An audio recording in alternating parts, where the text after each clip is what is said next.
I'm here with Dr. Annie Weese from Kansas State University, and she is going to be coming down to Seward County Community College in the Greenhouse on Friday, February 11th at 7 p.m. And she's going to be presenting a program called The How and Why of Mental Health. Now, it's real easy to go like, well, it's her program itself and her being a doctorate in psychology is special enough, but she is actually a Seward County Community College grad and a member of the 2001 Lady Saints National Championship. Annie, how are you? I'm doing great. I'm just honored to have been asked to come back and visit the community and kind of share what's important to me to a place that's really important to me. So it's kind of a blending of two of my worlds. So I'm excited. I think I remember the way down there and I have my snacks packed because I know it's a long drive.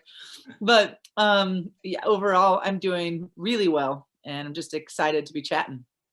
And the topic that you're going to be talking mental health, incredibly important, and something like you said, it's not just your job, but it's a passion of yours, I imagine. And what are you going to bring to this program and presentation? Well, I know it's not probably everyone's first choice to talk about mental health on a Friday evening in the greenhouse, but I hope to bring about just presenting mental health concerns and our own well-being in a way that's relatable and not scary, and to try to kind of reduce the stigma of well-being and mental health issues to the community.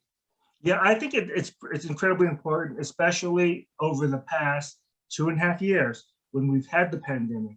I was actually talking to someone and we were saying that, if there is ever, and there's never a silver lining in a pandemic, but you have to say that the silver lining here is that it brought awareness to mental health, the mental health issues, and how everyone seems to be struggling, and it put a spotlight on it. And I think that you would probably say that that's incredibly important.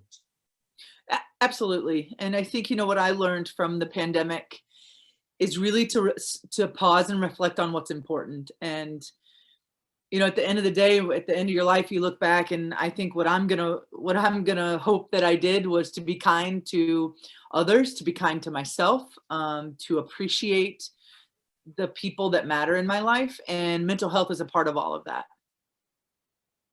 Now, what are some of the things that you have been here at Case, you've been at Case, and obviously, so you're really familiar with the education environment, the school, the school and class, and the students especially.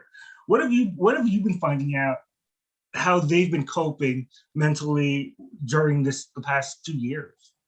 Well, I think the first thing that everyone sacrifices is probably good quality sleep. So now I'm going to be talking about sleep a little bit tomorrow night.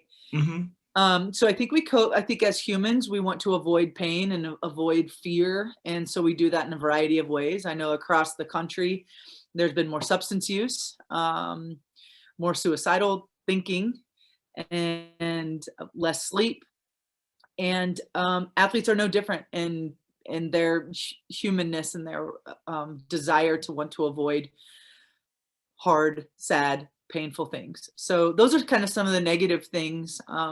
Some of our students, if you can believe it or not, when everything was shut down and it was online learning, they had a lot of time to really slow down with their classes and did actually better than they might have if it was an in-person situation. So it was maybe a little opportunity to boost the GPA for a couple of semesters. But I think that there's just been some loneliness for our college students who I felt really bad for our freshmen a year ago, the freshman class, who didn't really get to experience college the way most freshman classes were able to, stuck in their dorm rooms, not able to go out and socialize. And so their kind of development has maybe been stunted or delayed for a year. But I know that here at K-State, our students were eager to get back into the classroom, and kind of had more of an appreciation for that classroom learning experience, which was pretty cool. And our athletes, to speak about our athletes in particular, it's been really stressful since COVID. You know, they're still getting tested regularly.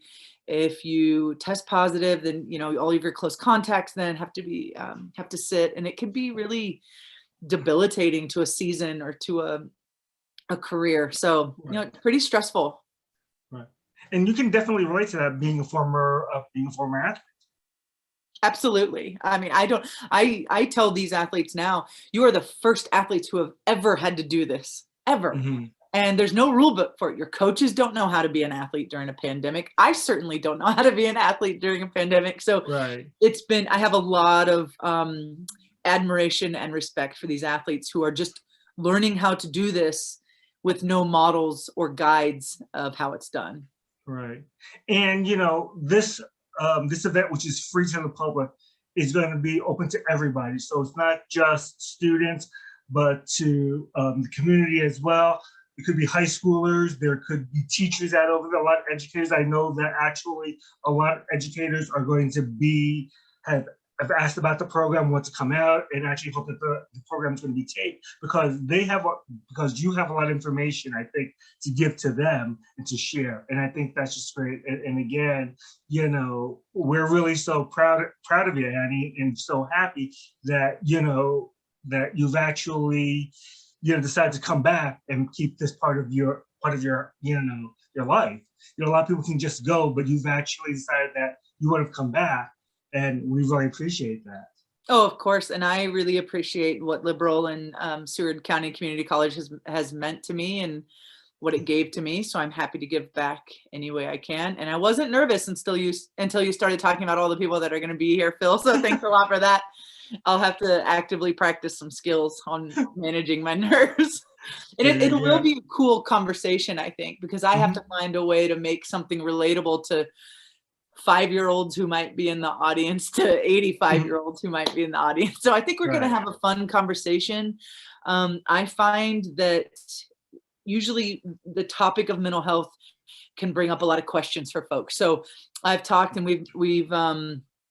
we're making a Q&A available. So I really don't want to cut that part short, you know? So I want to give the community an opportunity to ask me some questions. And and I think that's really important. I think that a lot of people go into the lesson, and then, you know, a lot of times that it's hard for them to actually ask questions, and they're embarrassed by it. But I think that that's just, you know, so important. That's about the social interaction, I say. And I think that's just so important. I totally agree. Okay, so let me just give just a little bit more background on Annie. Dr. Weese is the director of mental wellness and sports psychology at Kansas State University. Is that correct? That's right. I'm housed in the athletic department. So that mental wellness and sports psych department is in K-State athletics. All right. And I just want to make sure that I went over this. She is a Seward County Community College graduate. She is a Notre Dame University graduate, where she also played for the Irish in basketball. Then she went on to Oklahoma State and grabbed her master's and doctorate degree. And she also played with she also joined the staff of a certain famous Seward County Community College basketball coach, Jim Capone, correct? That's exactly right. Yep. Do you still keep in touch with Coach Littell? Sometimes when I'm passing through Stillwater, I'll make a point to go visit. He's a very busy man, and but yeah, you know, I love keeping in touch with my former players and teammates, and I also, like, I don't know, we weren't as good as maybe the basketball team, but I was also part of the softball team, and that was a very important. That's correct. Okay, and I figured that I knew that, and my apologies. No, please. Players out there in the team. Please, but any chance I can get to plug any women's sports, I want to do it. So the softball program at Seward was a part of my life also, and a really fun part of my life. And just as an FYI, they opened the season yesterday at home. And actually, I know that you're gonna be busy, but they'll actually be home on Saturday.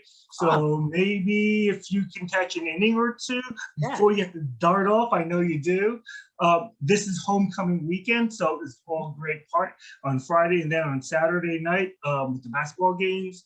We'll have that, and we'll crown our homecoming king and queen, and there's softball that day as well. But any Weese's program will be on Friday, February 11th at 7 p.m. at the greenhouse, and it is free and open to the public. Come on down. There are door prizes to be given, but you'll get an absolutely wonderful presentation on an incredibly important topic, and with someone who is incredibly engaging and will definitely relate to you. And we think it's going to be an absolutely fabulous time. And again, Annie, we just really do appreciate you coming down here and coming back. And also, before I absolutely forget, she is also a member of our inaugural Hall of Saints, top 50. That's right. The greatest honor I've been awarded in my life. So thank you. Okay. So come on down tomorrow, which is Friday, and see Dr. Weese. Thank you for your time, Annie. Absolutely. Thank you. See you soon. Okay.